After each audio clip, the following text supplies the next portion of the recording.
Alright, to go with the prop sabers that I built for the con, there's some armor pieces I need to finish the Sith armor look. Going to be pieces for my forearms and my legs, and of course I'm not going to go get actual armor to do this with. So what I'm going to do is I've got some EVA foam floor pieces. They're fairly thick, which is good for the base of the armor. I took some measurements of my arm. My forearm's about 9 inches long from elbow to the seam of my wrist. Measurements on the hand, how big around my forearm is. Same trick for my legs. And what I'm doing, after I laid it out on the foam, cut it out with the nice sharp utility knife.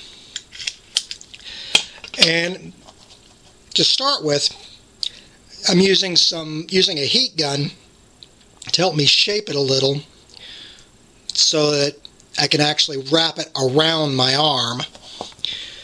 I've got the piece here to do the pieces for the backs of my hands, and we'll just keep going here.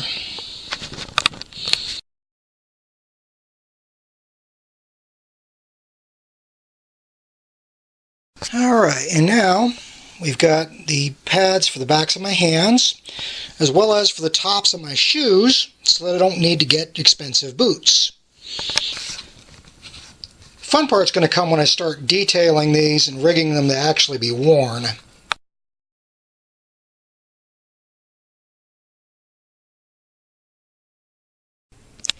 And here we have the base for the two leg pieces. These large plates here and here are meant basically as kneecap covers, but I've made them part of the main piece to make it easier to form and to wear. It's coming right along.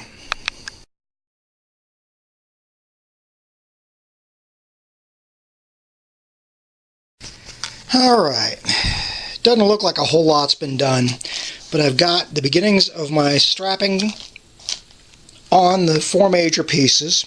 I've also knocked off most of the corners. At this point, it's time to start doing detailing with this thinner craft foam, and then work on getting the buckles on my straps. Slowly but surely, this is all coming together.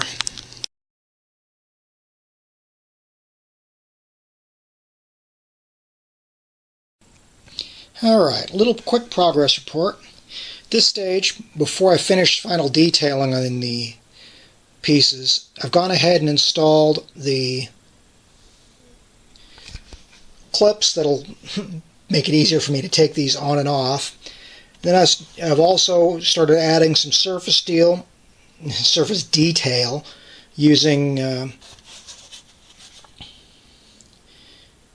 thinner layers of the craft foam. Slowly but slowly, we are getting there.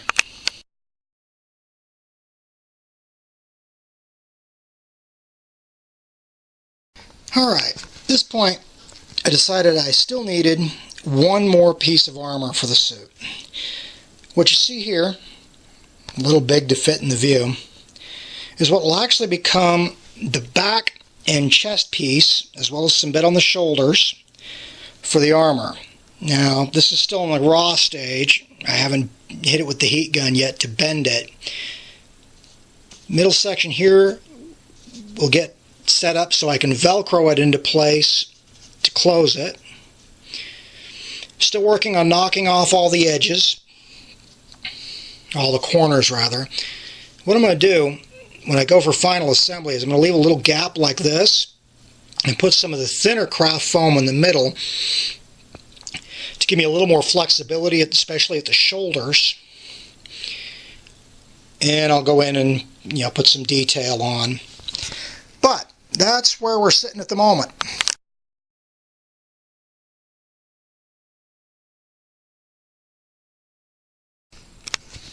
Alright, at this point, raw construction of the shoulder piece is done. I've still got to go in and put in the Velcro fastener to join the centerpiece here, but this way I can swing this over my shoulders and not have to worry about binding up in the middle. Still got some detail work to do. I formed the pieces we saw in the previous segment with a heat gun, and then I glued them together using strips of thinner craft foam and hot glue, deliberately keeping some spacing to allow for flexibility and for it not to make it not look like one solid mass. But we are well on the way.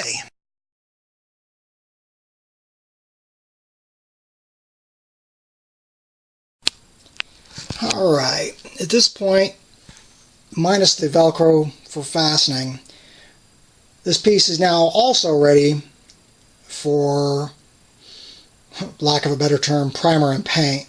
I've added a couple of decorative strips and some more decoration here using some thinner craft foam and some hot glue. Going to be interesting to see all of this in paint.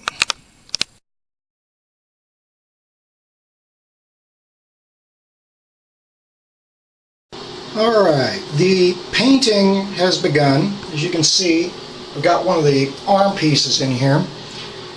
And that shiny black coating you're seeing is Plastidip. Basically, it's a rubberized coating, but what I'm using it for, based on some of the things I've seen on YouTube, is to seal the foam. So that when I go to paint it, the foam just won't drink in the paint. We'll see how it goes.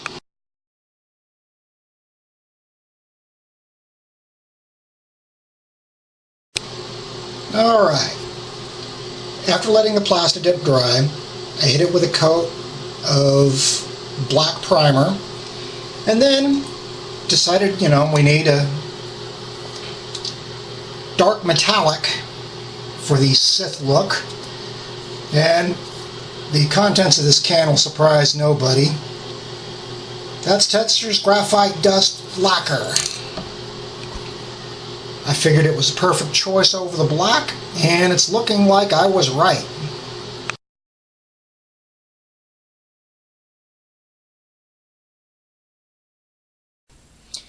Alright, another quick update. At this point, the legs are done. Going to be moving on to creating probably a belt to go with all of this. We'll see about that soon enough.